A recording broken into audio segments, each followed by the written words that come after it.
Recently, the discussion around paying for Dark Matter Ultra to be unlocked has been brought to light. We've seen some of the biggest streamers kill a hacker, find out all their camos and levelling up has been done for them instantly. But we've also seen some streamers banned and unbanned, in Warzone specifically, for allegedly buying camos, purchasing a service where the camos are unlocked for you in a matter of hours. And it raises an interesting conundrum. Is it cheating? Is it unfair play to unlock aesthetics like this? After all, the camos themselves don't actually offer any competitive advantage. They don't improve guns in any way, they don't enable unfair gameplay. So is there an issue? Is it cheating or just morally questionable? Cheating is defined as acting dishonestly or unfairly to gain an advantage. So in order for it to be cheating by definition, it has to be dishonest or unfair and grant you an advantage you wouldn't have without it. There are three schools of thought that the philosophers of Twitter, Twitch and Reddit have so eloquently departed on us all throughout this saga. The obvious ones being against DM Ultra buying, very stoic in that if you get caught that's a rightful ban, undermines other players' work by skipping the process, with the other side being that it doesn't give you an advantage so does it matter? It's not cheating and people are overreacting. The third one we'll get into a bit later as that's the category I personally fall into. Now obviously when you hear of someone buying services to unlock camos, people are going to have opinions, and some of those opinions are going to be pissed off ones. After all, people put in hours into mastery camos, the grind to unlock them for the average player can often take up most of the game's yearly life cycle, and it's an achievement for the player when they do unlock it all. So you could see why they'd be annoyed to see people, including content creators, pay $60 or however much it is to have the camos unlocked with no effort whatsoever. I can empathise with the average player who has unlocked it or is unlocking DM Ultra to see people doing this.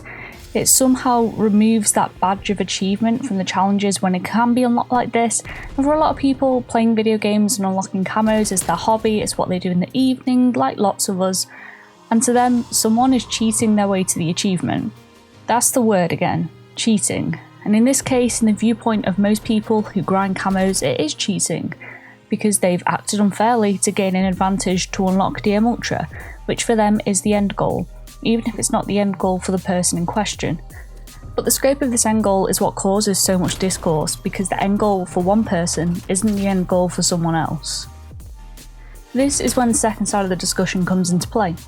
Those that say it's just camos, there's no advantage gained within the game, and they're not wrong, I don't think you can dispute that, except for some awful glitch that may arise because it's Call of Duty and it's been the year of the glitches. There isn't any advantage from unlocking mastery camos.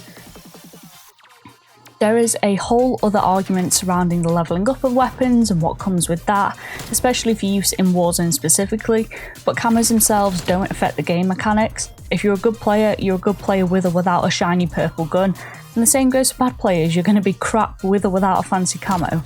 So does it really matter if someone chooses to spend their own money on unlocking camos?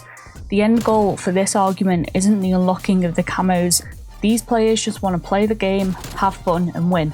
So there's no advantage gained in this scenario technically. Is it unfair? Yes. And dishonest? Almost certainly. And I don't think they deny that. But advantageous in the scope of the game? Probably not, according to this side of the argument at least.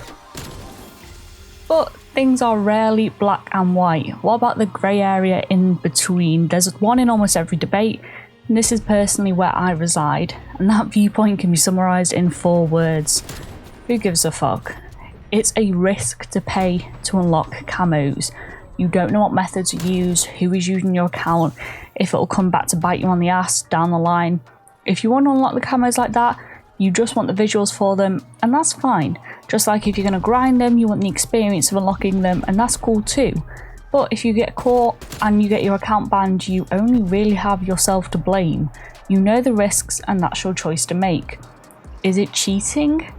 Yes, I personally think it is, but it's not cheating to gain a competitive advantage, more so an aesthetic advantage, and honestly, I've got better things to do than worry about aesthetic advantages within the game.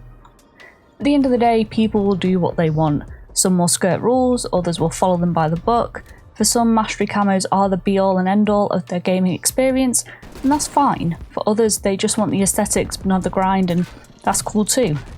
It's entirely dependent on what you personally define as the end game for situations like these, and quite frankly, if you're not affecting me or my game and my experience, I really could not care less. But that's just my opinion. What do you guys think? Is it cheating, yes or no? Is it as simple as a yes or no answer? Let me know in the comments down below. As always, if you did enjoy the video, give it a like, hit that subscribe button if you're new and you want to find your way back. Hope you all have a good day, and I'll see you in the next one. Bye.